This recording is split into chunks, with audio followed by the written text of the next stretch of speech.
The Only Sales Guide You'll Ever Need by Anthony Iannarino.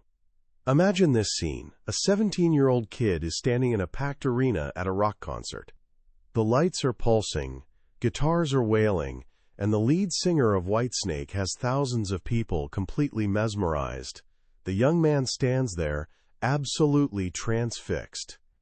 After the show ends, he immediately calls his older brother with this wild, unshakable certainty. "We have to start a rock and roll band," he says, "right now." And guess what? They actually did it. Their little band started tearing up the best clubs in Columbus, Ohio. Fueled by visions of sold-out stadiums and screaming fans, our young dreamer, now 21, packs everything up and moves to Los Angeles. You know, the place where rock legends are born. But here's the thing about dreams. They don't exactly cover your electric bill. So he takes a day job at a staffing company, recruiting people for warehouse positions. Picture this guy with hair flowing down to his waist, completely uninterested in anything remotely corporate. This is purely survival money, while he chases his destiny on stage. Then something unexpected happens. His new manager approaches him one day with this odd question: "What do salespeople do?" The young man gives some vague, half-baked answer, but the manager pushes harder. "No," he insists. "What do our salespeople do?" And suddenly, like a light bulb clicking on, the young man gets it. The three professional salespeople in the office, they weren't actually doing much of anything. Within 30 days, all three were gone. Here's where it gets interesting. The manager turns to this long-haired rocker and drops a bombshell he'd been watching. While the so-called professional salespeople were basically coasting, this kid, without even trying, was picking up the phone, calling companies, and actually winning new business. A natural talent. The manager slides a piece of paper across the desk and says, "I want you to be my new salesperson." The young man's immediate response? Absolutely not. To him, selling meant manipulating people, tricking them into buying stuff they didn't need. It felt dirty, dishonest. But the manager wasn't backing down. "Take the job," he said with a slight smile, "or you're fired." Faced with the humiliating prospect of slinking back home as a failed rock star, he reluctantly agrees. And what unfolded next completely transformed his entire life. That young man was Anthony Iannarino, and that reluctant yes became the first step on an extraordinary journey that would reveal the deepest truths about what it actually takes to succeed, not just in sales, but in life itself. Today, we're diving into his masterpiece, The Only Sales Guide You'll Ever Need. And here's what I promise you. By the time we finish, you'll grasp a secret that most people never figure out. True success has nothing to do with the product you're selling, the company name on your business card, or the territory you've been assigned. It's about something much deeper, much more powerful. It's about who you consciously decide to become. So where should we start? If you asked 100 random people what makes someone great at sales, you'd get 100 different answers. Some would tell you it's about charisma, being smooth and charming. Others would insist it's about knowing every tiny detail about your product. And plenty would point to those aggressive closing techniques, you know, that whole always be closing thing from the movies. But Anthony Iannarino, after spending decades studying the absolute best performers in the field, reached a radically different conclusion. He realized that all those things people typically focus on, they're basically window dressing. Sure, they matter, but they're the icing on the cake, not the cake itself. The real foundation of success, he discovered, isn't about your circumstances at all. It's not about market conditions, your competition, or even your company. It's entirely about you. More precisely, it's about the person you deliberately build yourself into. The book breaks this down into two powerful sections: your mindset and your skill set. And listen, the sequence here is absolutely critical. Who you are must always, always come before what you do. Let's explore the mindset first. This is the inner game, the core beliefs and behaviors that separate the truly great from the merely good. And at the absolute heart of everything the cornerstone holding up the entire structure, is one beautifully simple, powerful concept: self-discipline. Iannarino calls it me management, which is basically the art of managing yourself. He shares this perfect story from early in his career that really brings it to life. After leaving his rock and roll dreams behind in Los Angeles, he rejoined his family's business back in Columbus. On his very first day, his new sales manager walks up, drops this massive stack of papers on his desk, and says, "These are our accounts. You are not to call on any of them." The message couldn't be clearer. Stay in your lane, kid. Don't compete with us. He was being completely shut out from day one. So what did he do? The very next morning, right at 8 o'clock, he closes his office door, cracks open the phone book, and starts calling every single company that wasn't on that forbidden list. He cold called all morning, grabbed lunch, then cold called all afternoon, day after day, week after week. While the other salespeople were hanging around the water cooler gossiping, he was dialing. Within 6 months, he'd become the top salesperson in the entire company. Within a year, his numbers were bigger than the rest of the team combined. Was he a smoother talker? Smarter? Not at all. He simply had the discipline to do the actual work. He was willing to do what was necessary, especially on the days when he absolutely didn't feel like it.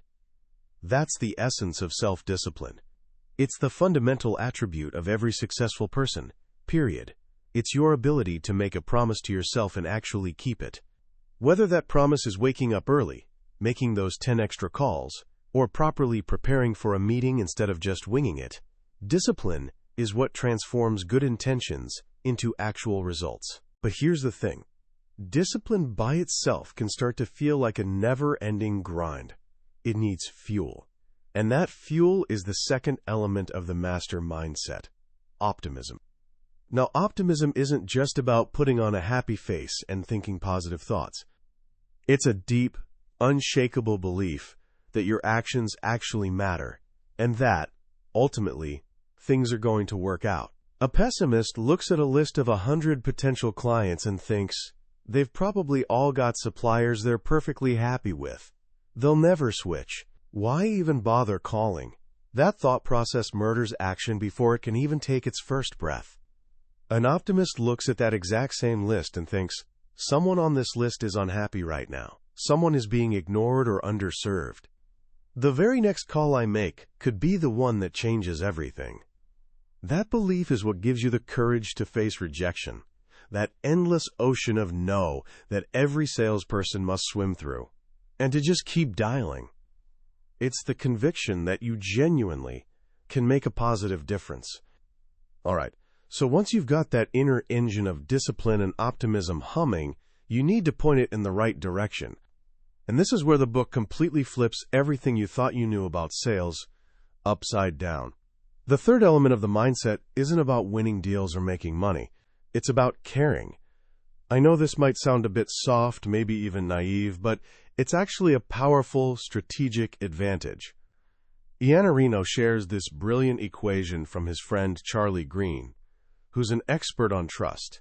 It goes like this: trust equals credibility, times reliability, times intimacy, all divided by self-orientation. Think carefully about that last part, divided by self-orientation.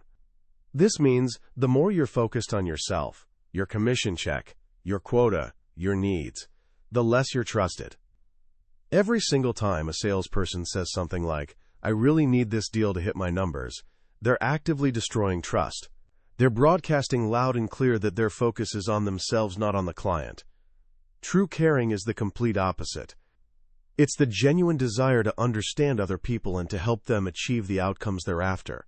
It's about being sincerely invested in their success. And here's the kicker. You can't fake this, at least not for long. People have this sixth sense for your real intentions. They know whether you see them as a transaction or as an actual human being.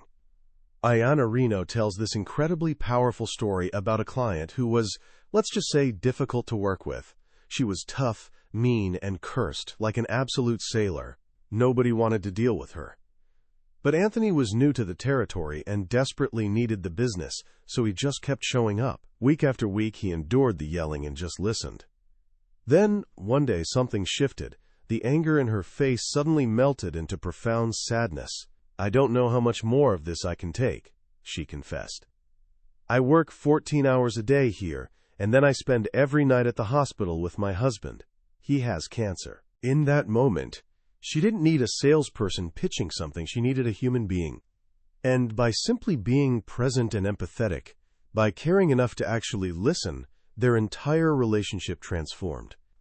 He learned that even when all things are unequal, when your product isn't the best or your price isn't the lowest, the relationship you build through genuine care can still win the day. Now here's an important distinction. Caring for others doesn't mean you're some kind of pushover. In fact, it fuels the next crucial element of the mindset, a healthy sense of competitiveness. Sales is almost always a zero-sum game, right? For you to win, your competitor has to lose. But Iannarino draws this critical distinction here. There's a whole spectrum of competition. On one end, you've got weak competition, where you're trying to win by tearing down your opponent or trash-talking their product. This is a losing strategy because your focus is on them, not on improving yourself. On the other end is hyper-competition, where winning at all costs leads you down these really dark, unethical paths. The sweet spot, he argues, is being a a strong competitor. A strong competitor's primary opponent is actually themselves. They're obsessed with becoming their absolute best version. They want to win so badly they can taste it, but they want to win by creating more value than anyone else can. They respect their opponents, but they're absolutely relentless in pursuing excellence. They play their own game, focusing on their unique strengths rather than trying to beat their competitors at the competitor's game. This drive to simultaneously win and serve leads us to one of the most important concepts in the entire book, resourcefulness.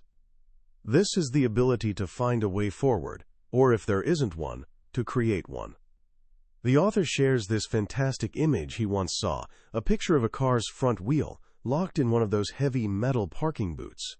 Except the car was gone. Just think about that for a second.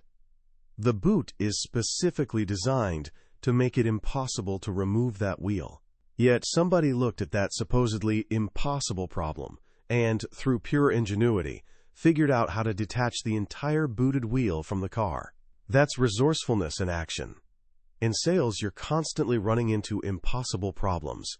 A dream client who refuses to take your calls. A technical challenge that seems completely unsolvable. A budget that supposedly doesn't exist. The less resourceful person just gives up and moves on.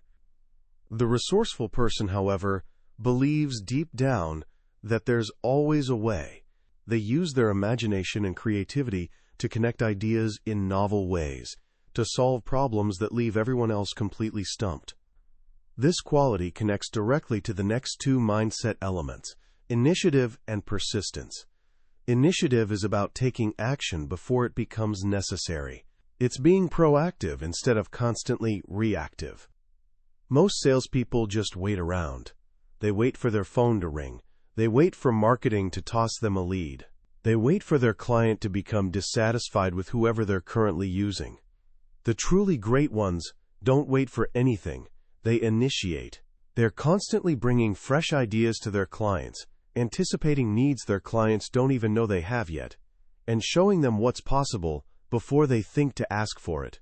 Initiative is the cure for complacency, which is the single biggest reason why salespeople lose the clients they worked so incredibly hard to win. And then there's persistence. This is that bulldog-like quality of never ever giving up. And this is where we get one of the most memorable stories in the entire book. Anthony had this dream client he was absolutely determined to win over. He called the guy and left a voicemail. The next week, he called again and left another message. He did this every single week for 75 weeks. 75 voicemails, with 0 response. On week 76, the man finally picked up the phone. Clearly annoyed, he said, "You've called me 1,000,000 times." Without even a second's hesitation, Anthony replied, Actually, it's only 76. There was this pause on the other end of the line, and then the man said, "Well, if you come out right now, I'll give you an order." That's the raw power of persistence. It's not about being annoying or pushy. It's about being professionally persistent. The key is that every single touch, every call, every email has to provide some kind of genuine value, not just a desperate plea for a meeting. You persist because you truly believe you can help them, and you flat out refuse to let them miss out on that opportunity. Finally, the mindset gets rounded out by two more crucial elements: communication and accountability. Great communication isn't about being some smooth-talking wordsmith. It's about being a phenomenal listener. As Stephen Covey famously said, "Seek first to understand, then to be understood." The best salespeople are intensely curious about everything. They ask powerful, probing questions, not to set up their pitch, but to genuinely learn and understand.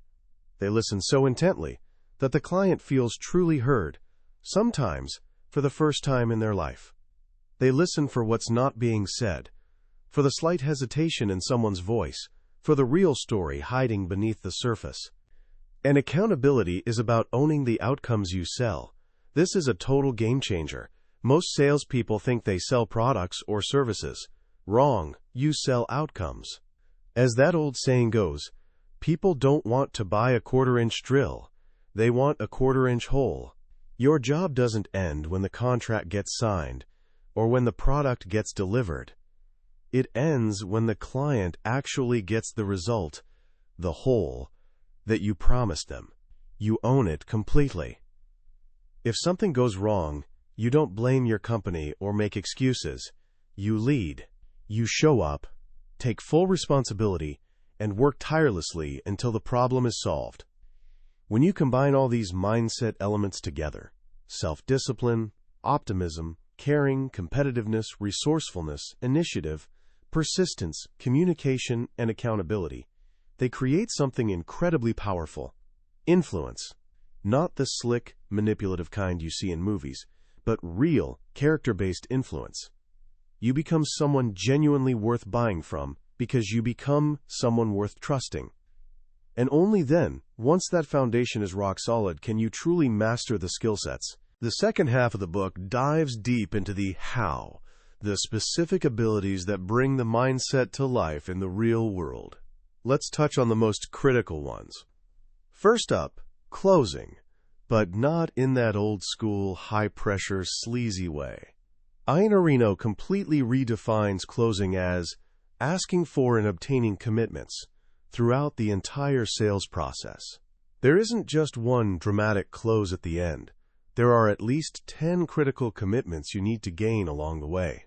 It starts with the commitment for a bit of their time, then the commitment to explore the possibility of change, the commitment to collaborate on a solution, and so on, all the way to that final commitment to actually buy. Each step is a value exchange. You earn the right to ask for the next commitment by creating undeniable value in the current one. Next comes prospecting, which he beautifully reframes as, quote, opening relationships and creating opportunities. In today's insanely busy world, he argues, opening is the new closing. Getting a dream client's attention is harder than it's ever been. This requires a disciplined, systematic plan, not some sporadic, whenever you feel like it effort. It involves a campaign of touches, phone calls, emails, social media connections that consistently offer value before you ever ask for anything in return. Then there's the art of storytelling. This isn't about reciting your company's boring history or clicking through some soul-crushing slide deck. It's about painting a vivid vision of a better future for your client. And here's the crucial shift in perspective that changes everything. In the story you tell, you are not the hero. The client is the hero. Think of it like Star Wars. Your client is Luke Skywalker, facing some daunting, seemingly impossible challenge. You're not Luke in this story. You're Yoda, that wise guide who helps the hero unlock their hidden potential and defeat the dragon, threatening their world. This framework makes the entire conversation about their journey, not your stupid product. As the sales process deepens and gets more complex, you'll need even higher level skills. Diagnosing is the burning desire to truly understand the root cause of a problem, to find the ground truth beyond the obvious surface-level symptoms. This often means asking why multiple times, digging deeper and deeper until you uncover the real challenges, which are often political or cultural, not just technical or operational.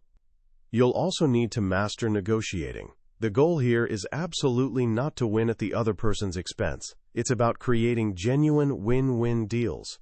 This means you must be willing to walk away from a deal that's bad for you, but equally important, from one that's bad for your client. The focus should never be just on price alone, but on the total value being created for everyone involved. You must sharpen your value proposition before you ever sharpen your pencil on pricing. Finally, Iannarino introduces 3 master-level skills that truly separate the best from everyone else in today's incredibly complex business world. First is business acumen. He boldly declares that business acumen is the new sales acumen. It's no longer even remotely enough to just know your product inside and out. You must deeply understand how your client's entire business actually works. You need to be able to talk intelligently about strategy, finance, operations, and market trends. You must transform into a business person who happens to sell, not just a salesperson who knows some stuff. Second is change management. What you're really selling is change, and change is hard for everyone. People and organizations are naturally, powerfully resistant to it.